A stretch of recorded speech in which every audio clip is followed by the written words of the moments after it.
On today's show, LeBron James adds to his playoff legacy, Zebo gets back to bully ball, and the Bucks steamroll the Raptors. can the Bulls win without Rondo? How will the Rudyless Jazz stop LA's big men? And will Russ change his game? And we'll count down the top 10 plays from the first week of playoff action. It's Friday, April 21st. The starter starts now.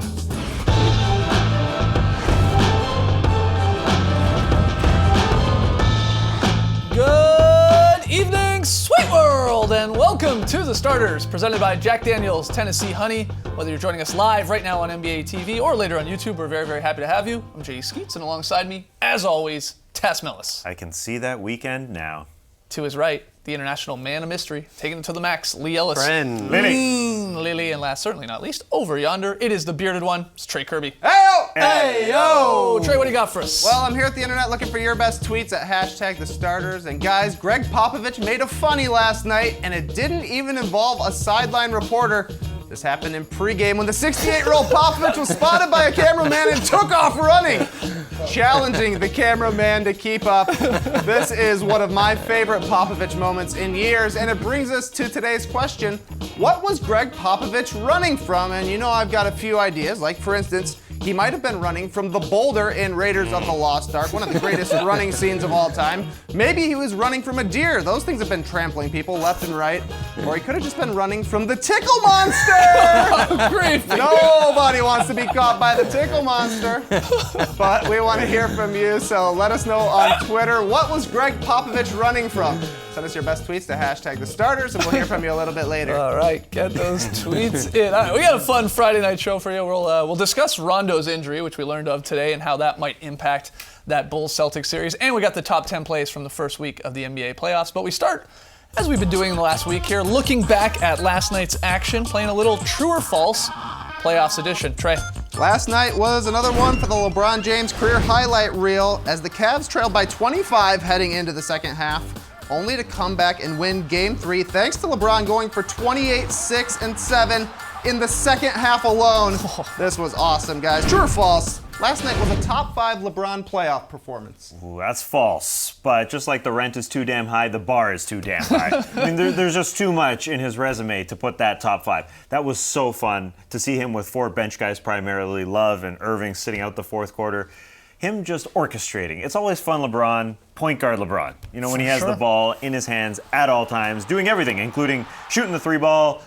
I mean, we can just sit back and watch the highlights here because he did it all. He's point everything in this case. When he's going downhill like that and you see that little spring in his step every time he makes a dunk or hits a three-pointer, that smirk on his face, he's telling the home crowd there, I got this, guys. I don't care about the 25-point halftime lead. I'm going to go and take this away from you and rip your hearts out in front of you. And it's so much fun to watch because you don't see them all that often anymore. But when he puts on a display like that, it's just brilliant fun. But not top 5 when you look back at LeBron's sort of already historic playoff career. I agree with you. Maybe top 10. Also, it's in the first round. And maybe the situation, they're up 2-0 already, now up 3-0, and the Pacers are basically dead. But you're right. I mean, what comes to mind when you think top 5 LeBron moments? I think immediately that game against the Pistons back in 2007 in Game 5 when he scored 29 of the Cavs' final 30 points. There was 25 straight. Yeah.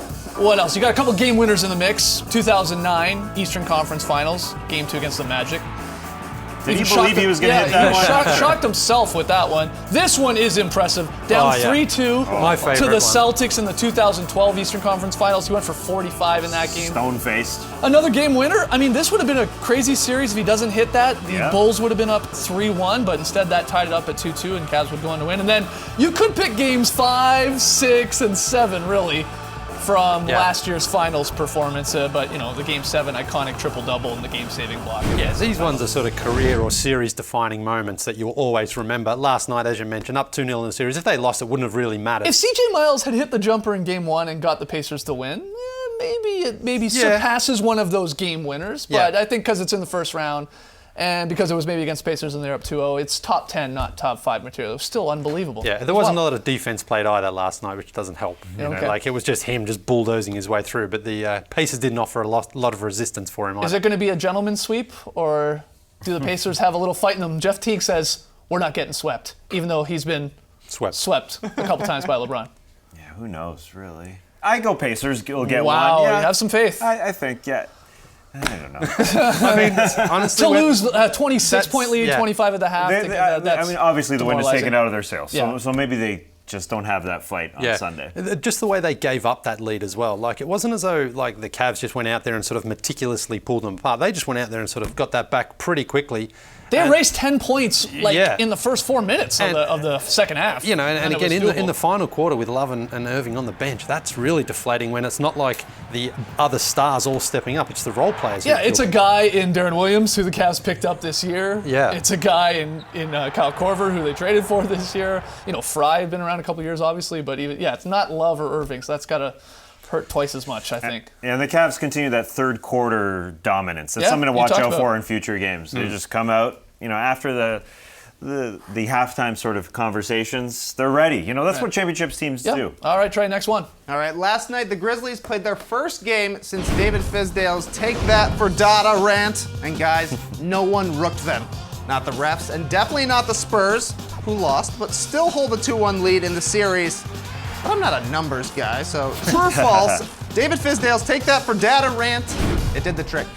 See, I don't like saying that because I think it takes away from the players and from that arena. This team was just ready to play. And the lineup change obviously helped. James Ennis, you can guard Kawhi Leonard. Zach Randolph, go score. Go to work. And they kicked butt. And I think that takes away a little bit from what they did. Fizdale obviously sparked the arena. He's never going to buy a beer in Memphis again because the fans will obviously love him forever and ever and ever.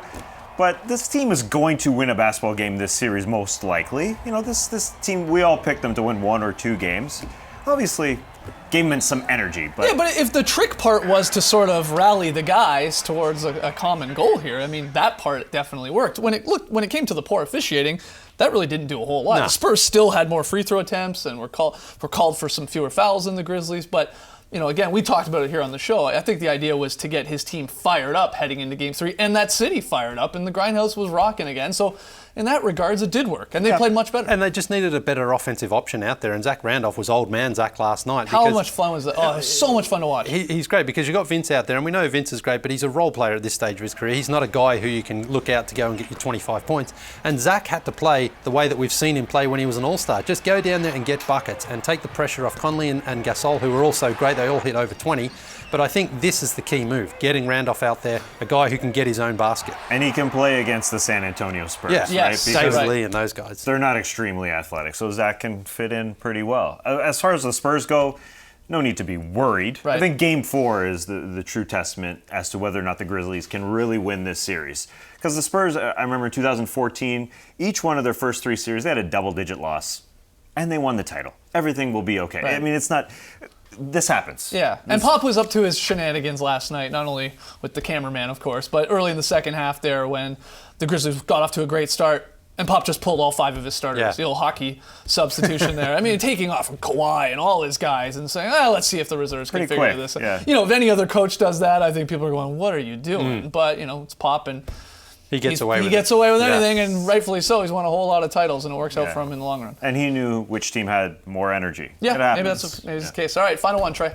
Well, actual Raptors went extinct millions of years ago, and after the beatdown they took at the hands of the Bucks, the Toronto Raptors might be headed the same way as they knocked out Milwaukee 2-1 after a Game 3 loss that wasn't close after the first quarter and barely close during the first quarter. True or false, the Raptors need to make a lineup change. Yeah, I think so. they have to. They got- First off, you like as the Raptors fans where we buried this in the show? Yeah. Let's start with LeBron. Let's start with the Grizzlies. Oh, we'll slip the Raptors in here. I think they do have to make a lineup change, though. I'd be shocked if Casey doesn't at this point. You've got to. You basically got blown out twice, and in 3 games here. Jonas Valanciunas, I think, has to sit because the ball movement is not there enough. And Jonas Valanciunas, if he's not scoring a lot, not dominating a lot, he's just sort of clogging the lane at this point. Thon Maker, a rookie, has outplayed him. No, That's the that truth. is And entirely correct. And I think we came in here thinking that may have been an advantage for Valanciunas to take the rook inside, get him some early touches, score on him, get him in foul trouble, and he hasn't done it. And I don't see it really changing. So I think you got to go Serge at the 5, and then probably maybe insert PJ Tucker in there, and either put Patterson in there with Tucker, you know, and take out Carroll, or move Carroll up to the 4 and put Tucker in there. I think one of those moves has to be made. They can't keep getting behind here because the Bucks are a great defensive team. You can't dig yourself out of these holes. The way they're playing defense, is working though. They're just letting Lowry and DeRozan. If they want to not move the ball and they want to try to take on guys 1-on-4 or whatever, they're going to let them do it. The Raptors have to move the ball. That's. I mean, DeRozan didn't get a field goal last. But they night. didn't do it all season long. I know. And this is their but, game. They're like last in assists. If they don't change it though, they're going to find themselves in a hole again. I think because the Bucks are going to let Lowry and DeRozan just dribble the ball and then throw up crazy shots. They have to change in the playoffs. I totally agree, and it's up to Dwayne Casey to get these guys to do it. He talks about it. He always talks about it, but it's not happening on the floor. The Bucks are not going away in this series. They're just not. And we know the Serge Ibaka at the 5 lineup is the Raptors' best lineup. Right. No matter what. Jonas matches up better with Greg Monroe, who's obviously outplaying him there as well. So maybe him coming on the bench. That becomes a problem too. I mean, does Jonas even come off the bench then if he doesn't start? Listen, the Pirtle Power is doing pretty well himself. He can come off the bench. Lots more still to come. We'll talk about Rondo's injury and the top 10 plays of the week. Don't go anywhere.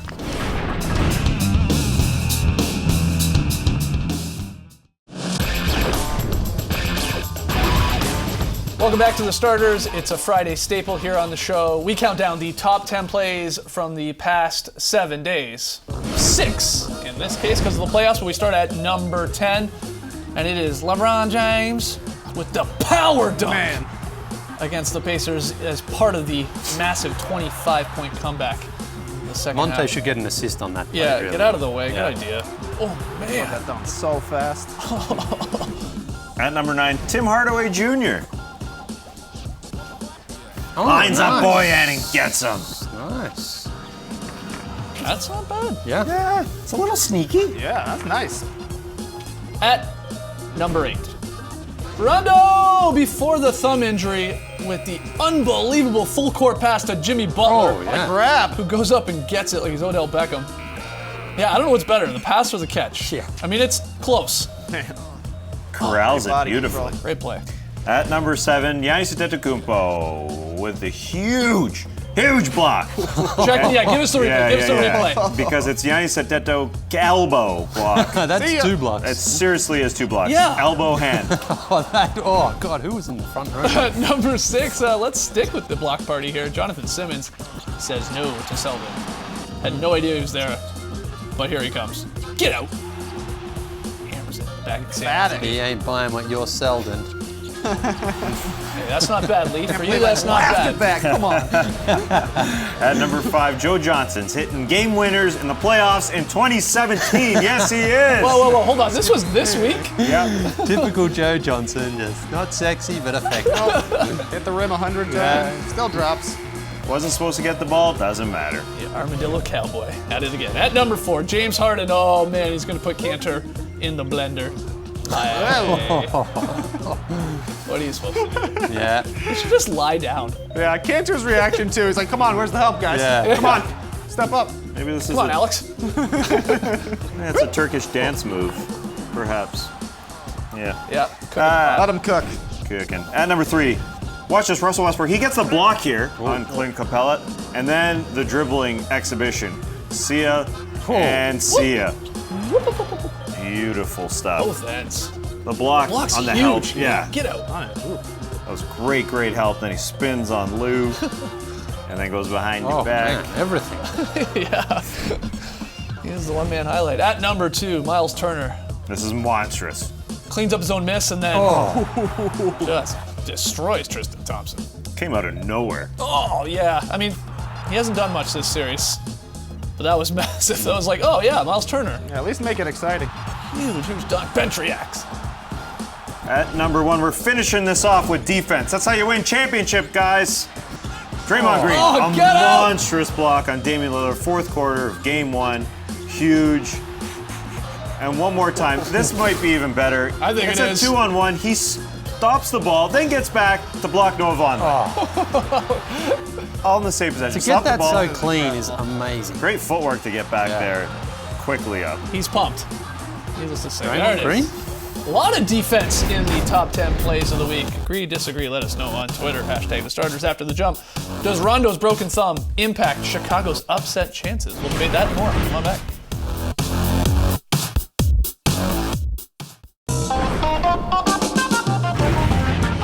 The Starters on NBA TV. is brought to you by Jack Daniel's Tennessee Honey, proud partner of the NBA. Do your friends proud. Please drink responsibly. 3 Game 3s on tonight. 40 games in 40 nights. It never stops, guys. We got Celtics Bulls at 7 p.m. Eastern on ESPN. Rockets Thunder at 9:30 on ESPN. And then Clippers Jazz at 10. Get the ESPN2 showing. We've been doing it all week long. It's to look ahead to some of these games and into the weekend. So Trey, you got some cues about these particular games. That's right. Up 2-0, it sure seemed like the Bulls were in control of their series with the Celtics until news broke today that Rajon Rondo would be out indefinitely with a broken thumb. Feels very weird to even be asking this question, but can the Bulls win without Rondo? I know. Can the Bulls win without Rondo? We need to take a second to think about how crazy that is that we're even contemplating this, because this was a guy that quit on his team last year in the Mavs, and even 3 months ago was benched on this Bulls. He was taken out of the lineup entirely, and then here he is after the first 2 games in this series, putting up the 11.5 and the 10 assists and the 8.5 rebounds and the 3.5 steals, and it's a fair question. It really is, because he's been that amazing. Their net efficiency when he's been out there is through the roof, and when he has been sitting, they've been a negative. So what's the answer to this, though? Can they survive? I mean, it sure helps they're up 2-0, I guess. Yeah, Rondo in the playoffs is a different Rondo. Yeah. That being said, I think the first thing you have to look at is that the Celtics don't look like themselves. Forget about the Bulls for a second. The Celtics look rattled. There's so much going on with that team. The fact that locker room is just not anything like those 82-game Celtics, that you have to say first and foremost. And then I think the Bulls have enough. They've got the ball handling. Jaren Grant will step in. They've got the size advantage still with Robin Lopez. And I think they just have to win one at home. They just have to win one of these next 2 games, and go up 3-1. So I think they do have enough. Although Rondo, obviously, there's a huge gap now between Rondo and if it's Jaren Grant or Michael Carter-Williams or whoever's helping out in Jimmy Butler. Whoever it is who comes in to play his minutes, I think it's only going to be spot minutes. I think what Fred Hoiberg's going to do is probably put in Zipser and Bobby Portis and just get those guys to play a bit more minutes, because Butler can handle the ball and so can Dwayne Wade. Maybe Michael Carter-Williams' length on defense is going to be good for against Isaiah Thomas, but we saw it the other night. Carter-Williams was out there. He wasn't out there for too long. He did hit one basket, but then he got yanked pretty quickly. So I think maybe Hoiberg's going to just keep rotating those guys to see who can give him some good minutes, but it's not going to be too long. We're also hearing with the Celtics that they're going to start Gerald Green tonight and take Amir Johnson out of the starting lineup. So they're going to go small and not big. We thought maybe they would even try and go bigger to help with the defensive rebounding issues, but they're going to play small ball. You're shocked by this? He's very athletic, but I wouldn't think he's a great rebounder, Gerald Green. But maybe that's what he's out there to try to do. As Kevin McHale has been saying on the broadcast, Robin Lopez has been big boying anybody who comes close to him. He's been stiff arming and grabbing every single rebound. So now he's got Al Horford, opposed from him. He's grabbing every board no matter who's there. It's a surprising move for Brad Stevens. We'll see. All right, Trey, next game. The last time we saw Russell Westbrook, he was shooting 4 of 18 in the 4th quarter as the Thunder went down 0-2 in their series with the Rockets. Heading into Game 3, will Russ switch his style up? His shirts? Like what he's going to wear to the game? Well, he'll definitely be unbuttoned to the waist. Lock that in. Yeah, maybe that, but no, not when it comes to his actual playing style. They've done this all season long. I mean, I'm sure he's not going to take 18 shots in the 4th quarter again. Though 20. It is Russ. Maybe it'll be 19 or 20. No, but I mean, he's still going to try and balance it. As we've talked about for the last 8-9 years with Russell Westbrook, finding the balance between distributing and obviously scoring. It's always comes down to that with him, and he's going to try his best to do that, but he's not going to change. If he thinks his best chance for his team to get the win is for him to be aggressive in attack, he's going to play the way he's done all year. I don't think so. It's the only way he plays. It's not changing. Yeah. No. Maybe next year. Maybe next season. I think, if there's a playoff failure here, I think he goes into the offseason and changes it up. Because I think this is the year of anger after KD left. And next year will be the year of contemplation a little bit. There'll be a little bit more passing. But the fact is, those first 3 quarters were fantastic on Wednesday night. They were spectacular. And the fact is, they're at home, though. So they have a little bit more leeway. They should have some great performances from role players. So they had a lead going into the 4th quarter of this game, Game 2. To me, that was their opportunity to win this series. They're at home. They should have the lead going into the 4th quarter as well, coming into Game 3. How many minutes will Westbrook play tonight? Does he play 46, 60. 47? I think he needs to honestly play close to a full game because when he's off, they're garbage. Yeah. That's the honest But truth. he was exhausted in the fourth quarter. I know, but they're still better, and exhausted Russ is usually still better than some of their options. All right, final one, Trey. With no Rudy Gobert in the lineup for the Jazz, the Clippers feasted inside during a Game 2 win. Rudy is still out for Game 3 in Utah. So can the Jazz keep the Clippers out of the paint? They have to, really, because Chris Paul is a master of the pick and roll, and he can hurt you either way. He can either lob it to DeAndre, or he can just take that little mid-range jump shot or feed Blake Griffin. So, Do you think they should try and make Chris Paul score all the points and do the old Steve Nash strategy? With yeah. him? That To take away those easy points, those easy lobs, and that stuff inside? The problem with that is Chris Paul can score so easily, so he can keep the scoreboard ticking over like that. But we know that he doesn't like to play that way, Chris Paul. He doesn't want to go for 40 points. He'd rather distribute and get everyone else involved. But starts on the perimeter. They just can't let him get in there and penetrate and decide if he's going to lob it or just score it himself. I'm not so worried about these Jazz. Listen, we got a good Clippers effort in Game 2, but the Jazz have been solid for 8 quarters. Yep. So I'm not worried about them going home. We will see. Fun games tonight. All right, got to take one more break, but when we come back, Lee's VSP. You're watching The Starters, presented by Jack Daniels, Tennessee Honey. Don't go anywhere.